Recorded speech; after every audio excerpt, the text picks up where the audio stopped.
Assalamualaikum warahmatullahi wabarakatuh. Nabi Ibrahim pernah berdoa dalam Al-Quran. وَلَا تُخْزِنِي يَوْمَ يُبْعَثُونَ يَوْمَ لَا يَنْفَعُ مَالٌ وَلَا بَنُونَ إِلَّا مَنْ أَتَى اللَّهَ بِقَلْبٍ سَلِيمٍ. Ya Allah, janganlah aku dipermalukan pada hari kebangkitan nanti.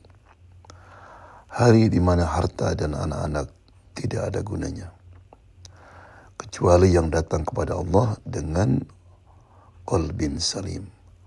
Hati yang bersih. Hati yang suci. Jadi kalau kita ingin ketemu Allah, kita ingin bahagia dunia akhirat, kita mesti memiliki qalbun salim. Apalagi kita ini sekarang lagi di bulan suci Ramadan. Banyak orang memperhatikan segala macam bentuk ritual ibadah. Dari puasa, tarawih, baca Quran, itu bagus. Tapi puasa yang sebenarnya adalah puasa hati. Sedangkan anggota itu adalah sebagai wasilah, sarana untuk mencapai ke sana. Ya. Oleh karena itu, orang yang ketika beribadah di bulan puasa, sedangkan hatinya tidak ada, hatinya masih penuh kotoran, itu sangat rugi sekali. Right. Dari mana kita ini tahu bahwa hati kita itu nggak bersih? Kita lihat kalau kita salat, kalau kita sulit untuk khusyuk, untuk fokus, itu kena ada pengaruh hati. Ya.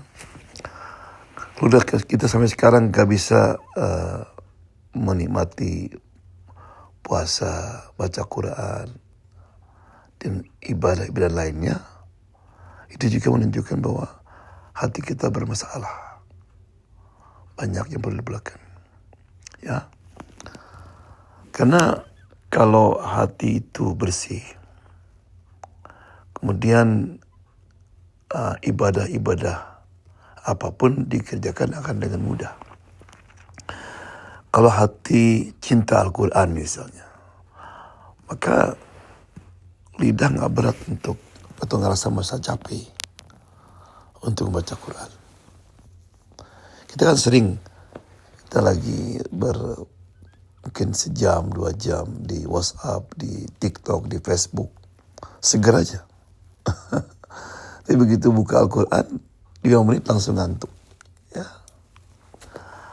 Kalau hati cinta masjid, itu hatinya akan terpaut dengan masjid. Dia akan datang lebih cepat. Dia senang duduk di sana. Ya, katanya bedanya apa? Seorang mukmin dan munafik di masjid.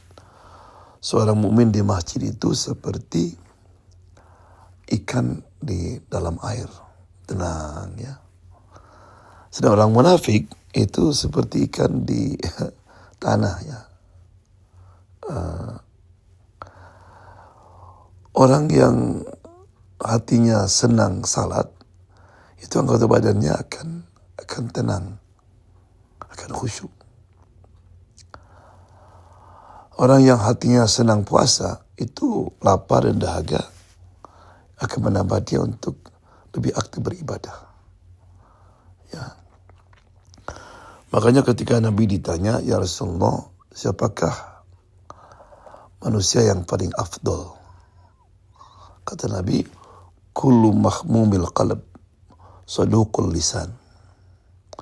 Semua yang mahmul qalb, hati, dan punya lidah yang jujur. Kata sahabat, kita tahu lidah yang jujur. Apa yang dimaksud dengan mahmumul qalb? Mahmum hati. Kata Nabi, huwa taqi an-naqi. Hati yang penuh takwa dan bersih. Tidak ada dosa, tidak ada dolim, tidak ada perasaan iri atau merasakan sakit hati. Ya Allah. Makanya ketika Hisham bin Abdul Malik, salah seorang khalifah Al-Amawi, mau mencium Hajar Aswad atau megang, itu sulit sekali. Padahal dia khalifah. Right? Karena banyaknya orang. Tiba-tiba datang cucu Nabi Muhammad SAW, Zainal Abidin, Ali bin Hussein. Semua orang malah ngisar ya, ngasih tempat ke dia. Sama dia mencium. Muter sekali lagi begitu. Jadi ketika orang tanya kepada Hisham, siapa itu orang? Nggak tahu siapa katanya. Padahal dia tahu. Ada seorang penyair namanya Farozdak. Dia membuat syair panjang ya. Hei, kamu tidak tahu orang ini? Inilah orang yang dikenal oleh batu, oleh pohon-pohonan, oleh Ka'bah. Inilah orang yang at-taqi an-naqi. Orang yang hatinya penuh takwa dan bersih. Allah, ya. Mari kita di samping kita aktif mengikuti kegiatan Ramadan, jangan lupa untuk memeriksa hati kita. Mudah-mudahan kita berdoa kepada Allah, setelah hati kita dibersihkan. Ya. Allahumma ati nafsi taqwaha wa zakkiha wa anta khairu man zakkaha.